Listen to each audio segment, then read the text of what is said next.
Cześć, witajcie ponownie w serii z biblioteki SFML. Dziś będziemy zajmować się tworzeniem tilemapy, czyli mapy kafelkowej do gier. Także zapraszam do oglądania. Najpierw może stworzymy sobie klasę dla naszej mapy, czyli przechodzimy do rozwiązania. Dodaj nową klasę. Niech to będzie GameMap.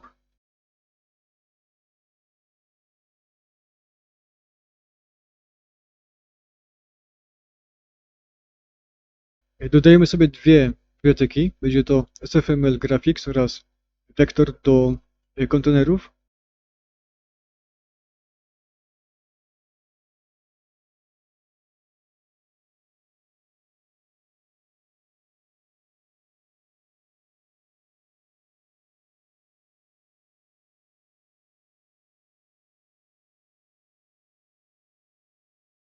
Użyjemy sobie namespace'ów.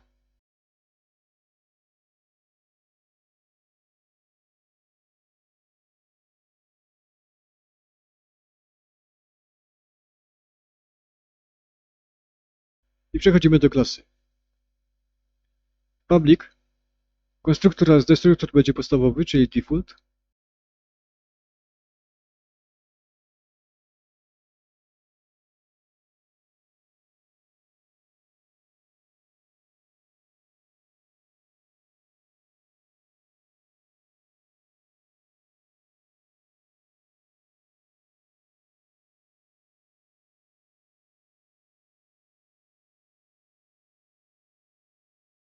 Tworzymy sobie pierwszą funkcję void, która będzie tworzyć naszą mapę.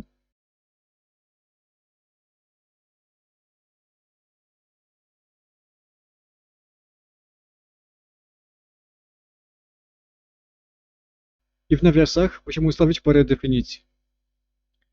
I pierwsza będzie to wielkość mapy, czyli vector to float.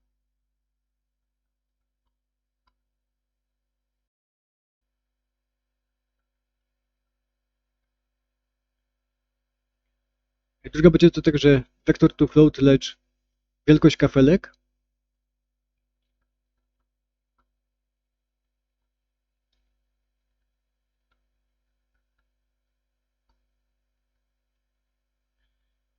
Następnie jakaś tekstura na nasze obiekty.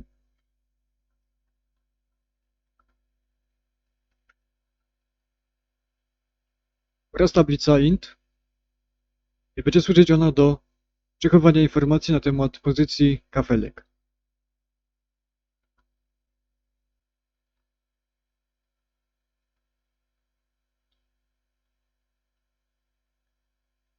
Tworzymy sobie jeszcze private oraz same kafelki.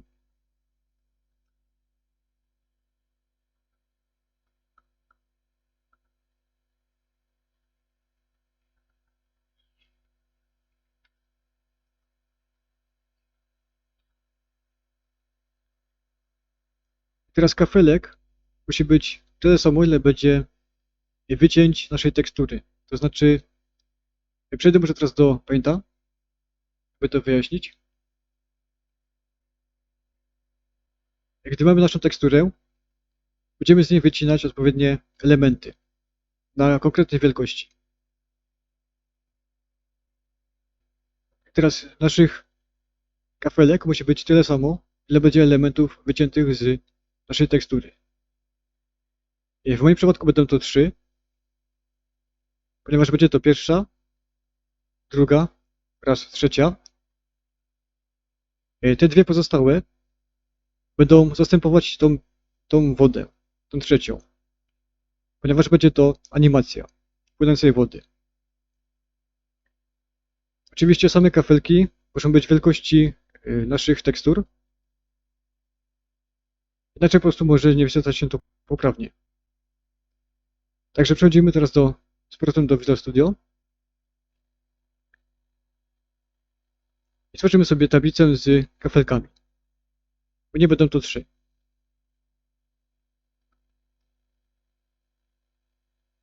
Tworzymy definicję dla naszego voida. Teraz w pętli ustawiamy sobie nasze kafelki.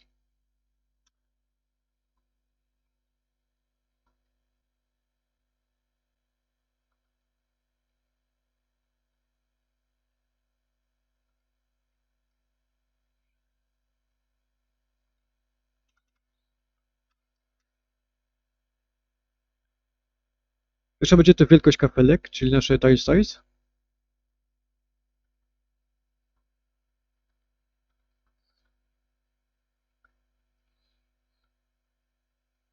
Oczywiście w tablicy.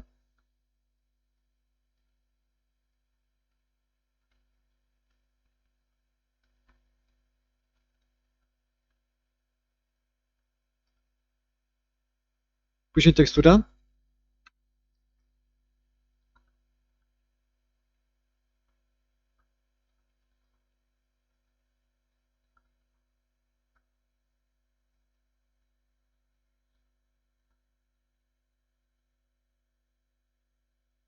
Teraz będziemy z tekstury wycinać odpowiednie elementy.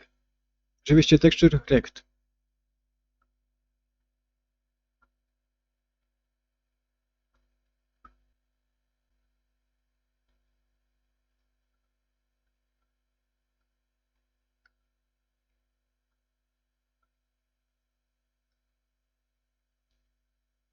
Teraz, aby marker przedstawiał się automatycznie sam do następnych pozycji, w Wixie musimy najpierw wpisać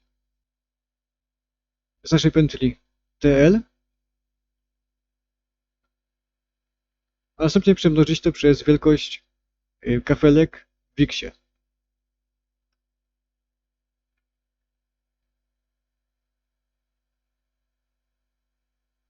W moim przypadku nie będzie się poruszał marker do góry i na dół, także będzie następna wartość 0.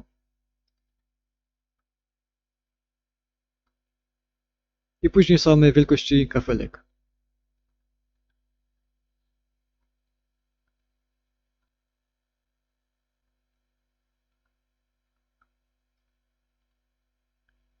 I w ten sposób będziemy automatycznie wycinać odpowiednie elementy z tekstury. Oczywiście automatycznie. Teraz stworzymy sobie funkcję, która będzie ustawiać pozycję naszych kafelek. Będą to dwie pętle for w wielkości mapy.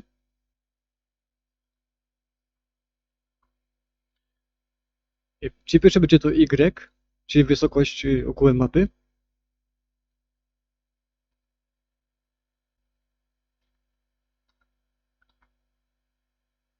Tutaj podajemy sobie wielkość mapy w Y.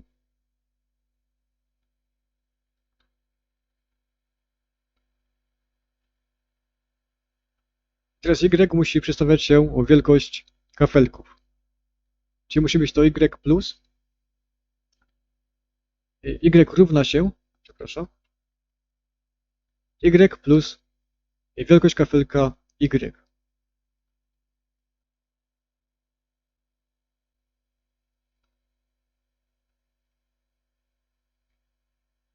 Tworzymy sobie jeszcze jedną taką pętlę dla X. Y zmieniamy na X.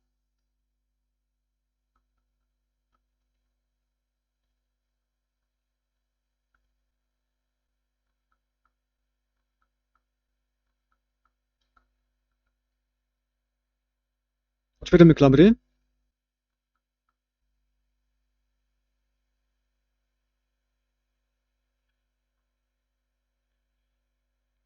Teraz przechodzimy sobie jeszcze do nagłówka.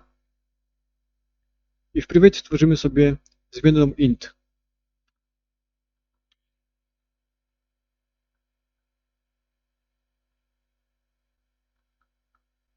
Musi być ona wartość startową -1.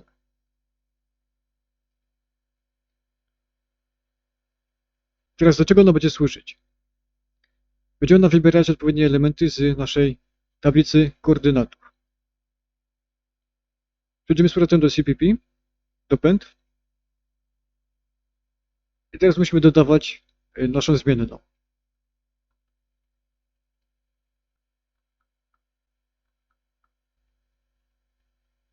Tworzymy sobie bramkę logiczną if.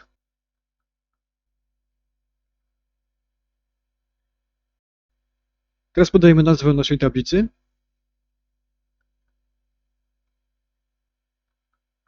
I w kwadratowych nawiasach tile number.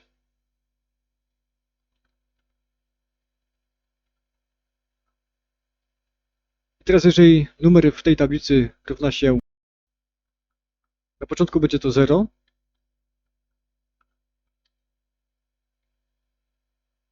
Przechodzimy jeszcze raz do naszego nagłówka i tworzymy 3 wektory z vector to float.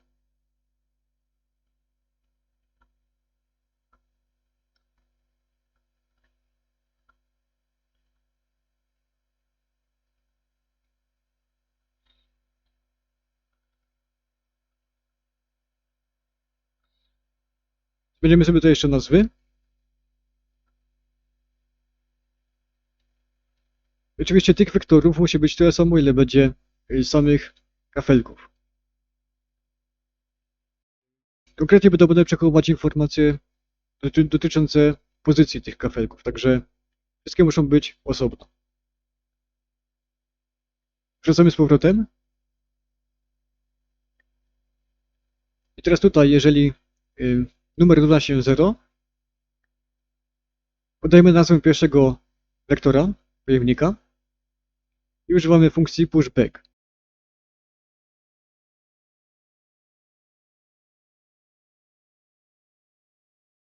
Tu w środku będzie nowy vector to float.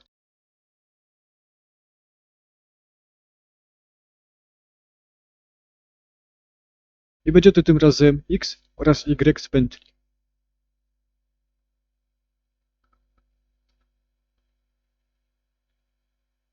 I robimy tak tyle razy, ile mamy naszych kafelków.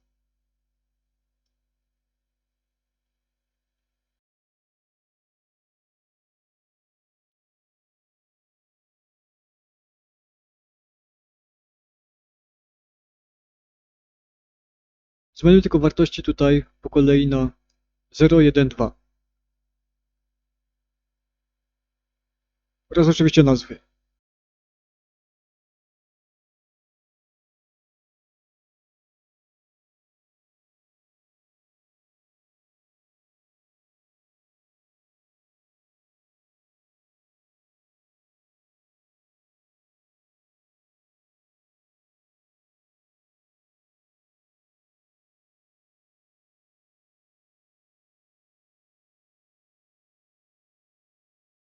Dobrze, teraz możemy sobie utworzyć jeszcze funkcję rysującą. Czyli przechodzimy do nagłówka i tworzymy sobie funkcję void draw.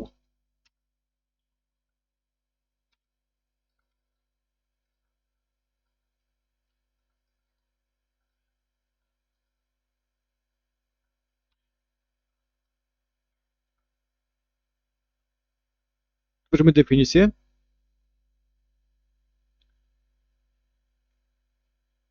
Teraz dla wszystkich 3 pojemników musimy utworzyć osobne pętle do rysowania. To znaczy, tworzymy sobie pętlę for. W nawiasach możemy wpisać sobie auto.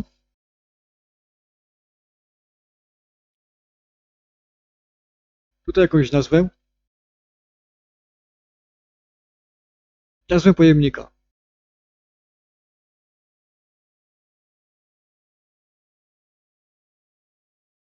Tutaj w klamerkach wpisujemy sobie, pierwsze będzie to ustalenie pozycji dla naszych kafelków, a później ich rysowanie.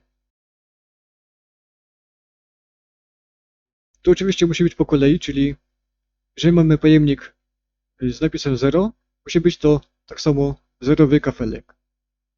Tak robimy tyle samo razy, ile mamy kafelek.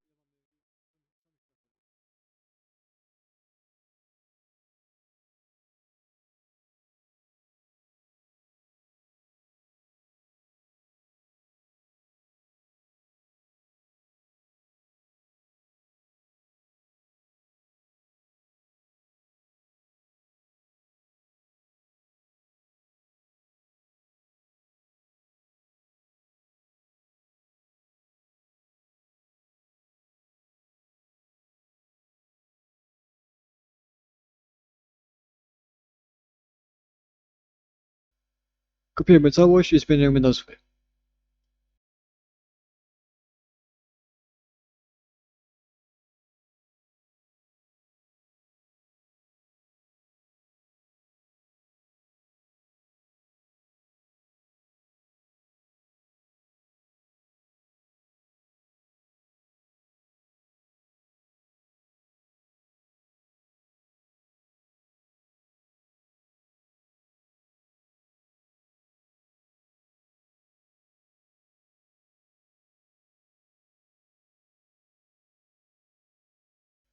Tutaj przeglądamy całość, czy jest wszystko w porządku, czy zgadzają się nazwy oraz numery.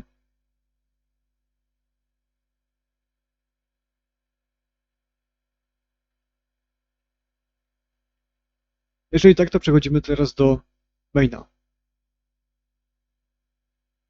Dołączamy sobie naszą klasę.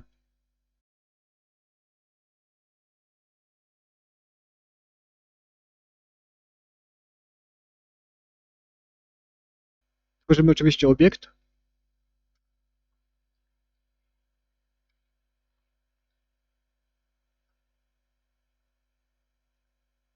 I teraz wczytujemy jeszcze do niego teksturę z pliku.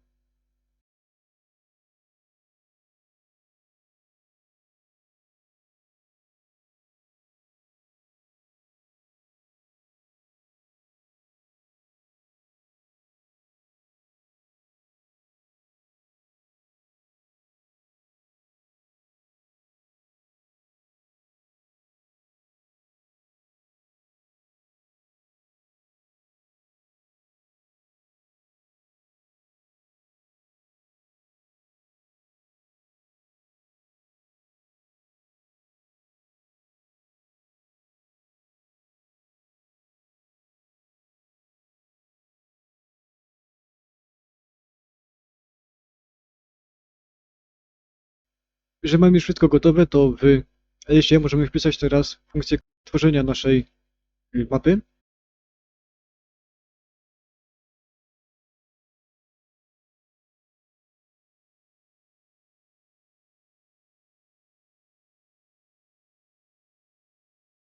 Tutaj podajemy sobie nasze wartości. Pierwsza będzie to oczywiście wielkość mapy. Jest to oczywiście uzależnione od wielkości naszego okna. Tutaj będzie to może 1200.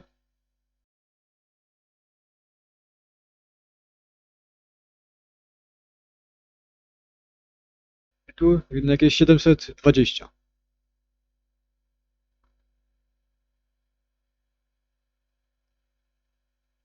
Tutaj będzie to wielkość samych kafelek. U mnie jest to 120 na 120.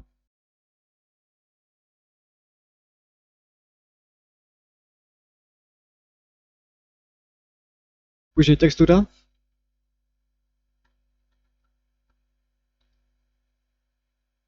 I teraz musimy stworzyć jeszcze tablicę int i będzie to nasz level, czyli w tej tablicy ustalimy sobie pozycję naszych kafelków, tak aby tworzyć z nich całą mapę, cały poziom. Także tworzymy sobie naszą tablicę.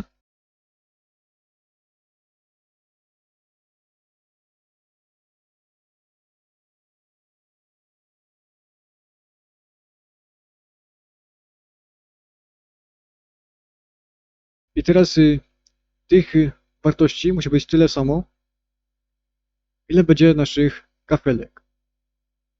Przechodzimy sobie teraz do CPP w GameMap. I tu jak mamy te numery, tych numerów będziemy teraz używać do utworzenia naszego poziomu. To znaczy od 0 będziemy używać wartości do 2, aby ustalić pozycję wszystkich naszych kafelków. I przechodzimy z powrotem do CPP, Source'a i tworzymy sobie nasz poziom.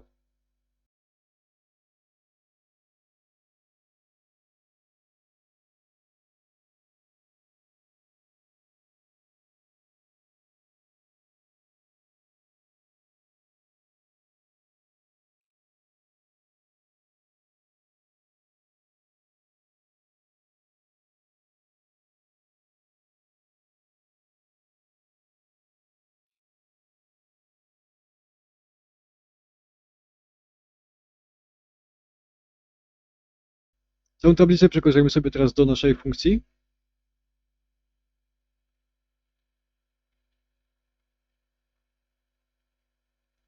Kończymy linijkę i rysujemy naszą mapę.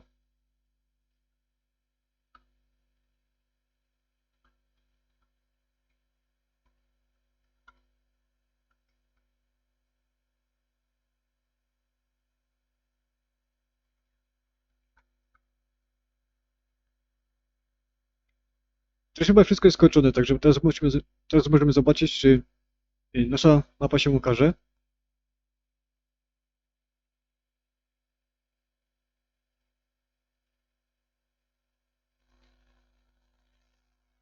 Teraz jak widać, tworzyliśmy teraz naszą mapę.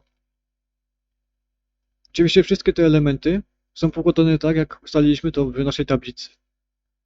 To znaczy, jeżeli wpisaliśmy gdzieś 0, to z tej wartości będzie nasza to będzie nasz pierwszy kafelek, będzie to trawa. Jeżeli gdzieś wpiszemy 1, będzie to nasze drzewo, a 2 to jest nasza woda. Całość oczywiście możemy teraz przekształcić tak, jak chcemy. Możemy zamknąć teraz okno. To jak widać, brakuje nam trochę mapy, możemy ją uzupełnić oraz zmienimy sobie jeszcze pozycję wszystkich elementów na naszej mapie. Czyli zmienimy sobie wielkość naszej mapy.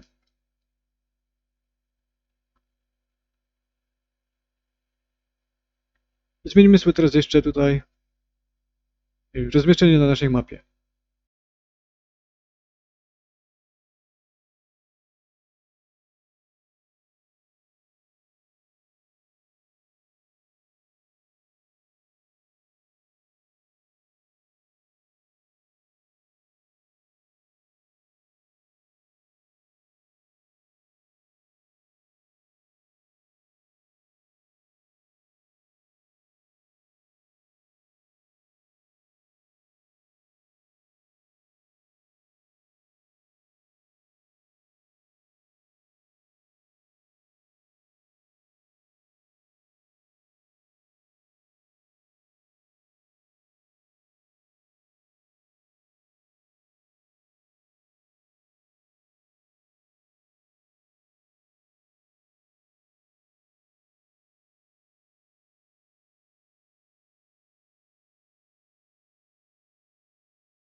Dobrze, teraz zobaczmy, czy wszystko działa i czy nasza mapa się zmieniła.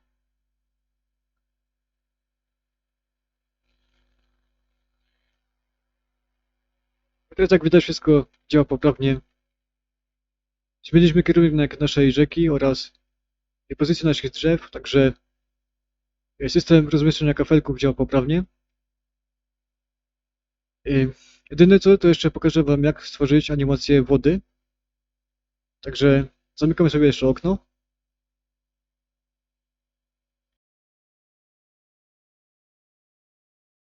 Także przechodzimy teraz jeszcze do naszej mapy. Do Private. Teraz sobie stworzymy jeszcze zegarek, czyli floata.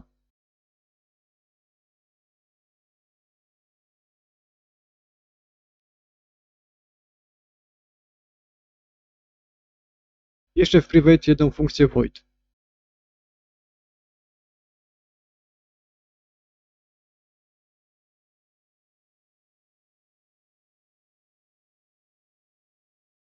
Tworzymy jeszcze definicję w CPP. Tu sobie dodajemy nasz zegarek.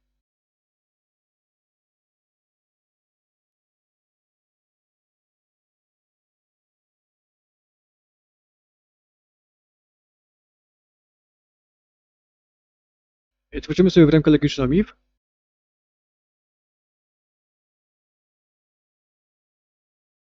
Teraz będzie to czas mniejszy niż dana wartość, może niech to będzie 30 bądź 20.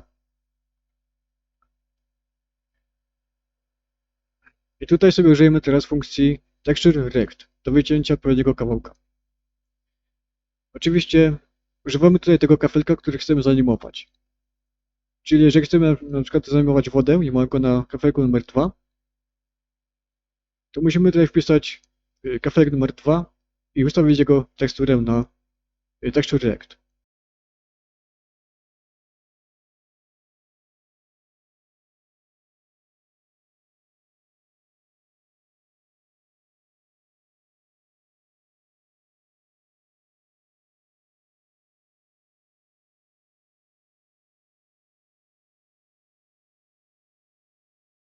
Teraz pierwsza wartość będzie to, musimy przejść do Painta, 240 na 0.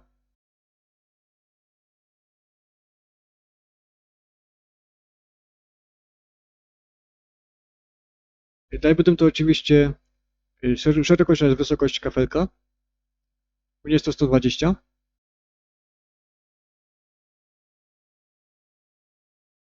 Tworzymy else if.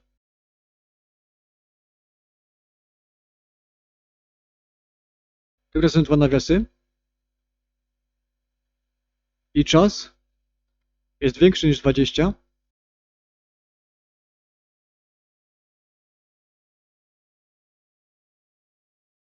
Jeszcze jeden nawias jest mniejszy niż 40.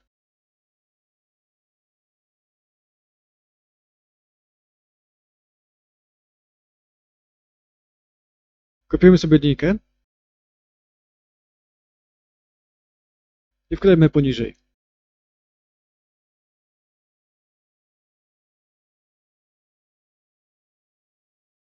Tym razem będzie to 360.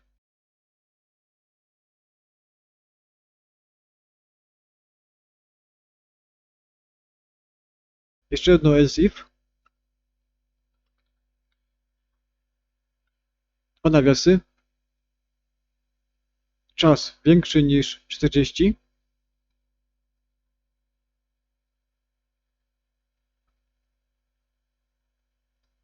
Jeszcze jeden nawias. I mniejszy niż 60.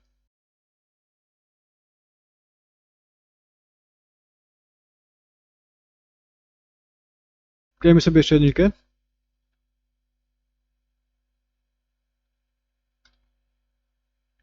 I tym razem będzie to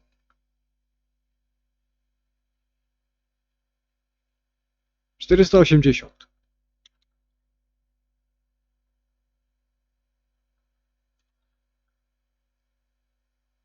Jeszcze tylko reset naszego zegara.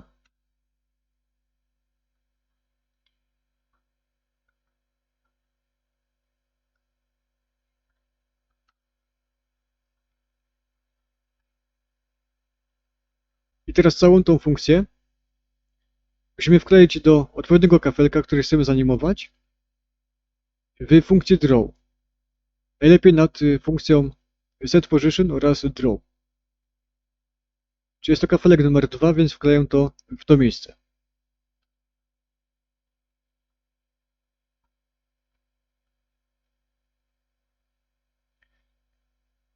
To chyba wszystko, także możemy zobaczyć, czy nasza woda się animuje i czy wszystko rysuje się odpowiednio.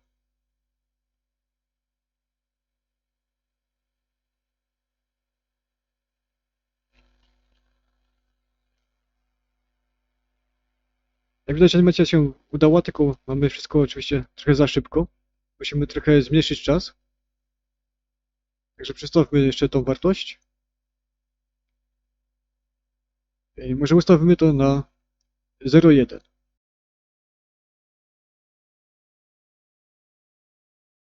Zobaczmy teraz.